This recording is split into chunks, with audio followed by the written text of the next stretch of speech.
તો ગીર સોમનાથ જિલ્લાના સૂત્રાપાડા તાલુકાના પ્રશ્નાવાડા ગામે તુલસી વિવાહનું આયોજન કરવામાં આવ્યું, જ્યાં માઉન્દ્રા અને ભગવાન ઠાકોરજીના મંગલ ફેરાનું આયોજન કરવામાં આવ્યું હતું।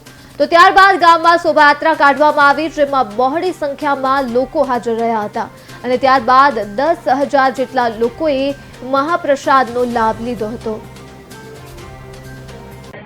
समस्त हिंदू धर्मों प्रश्नावाड़ा समस्त गाम आखा गामजनों द्वारा आ कार्यक्रमનું આયોજન કરવામાં આવ્યું તુલસી વિવાહનું અને 3 દિવસનો કાર્યક્રમ હતો।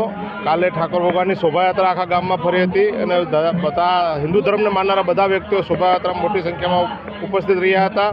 એ પછી આજનો કાર્યક્રમ છે ઠાકરજીની જાન આવી છે। અત્યારે જાન પધરામણી આવી થઈ ગઈ, જાનને અત્યારે જાન મંડપમાં લેવાઈ ગઈ છે અને અત્યારે આશરે 8 થી 10,000 લોકોનું મહાપ્રસાદનું એક આયોજન છે। સમસ્ત હિન્દુ ધર્મો વતી પ્રશ્નાવાડા ગામની જનતાએ બહુ સહયોગ આપીને સારું કાર્યમાં એક બધા ભગીરથ કાર્યમાં જોડાણા છે।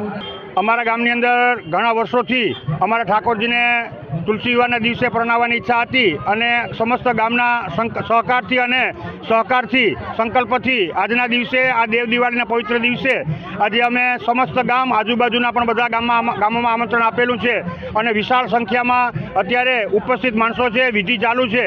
3 દિવસથી અમારા ગામની અંદર અલગ અલગ સાંસ્કૃતિક કાર્યક્રમો થયેલા છે।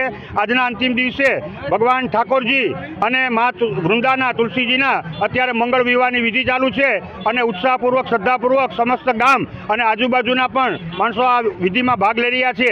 મહાપ્રસાદનું પણ આયોજન છે અને આવી રીતે 3 દિવસ સુધી અમે આ કાર્ય ખૂબ જ શ્રદ્ધાપૂર્વક અને ઉત્સાહપૂર્વક સંપૂર્ણ કરેલું છે।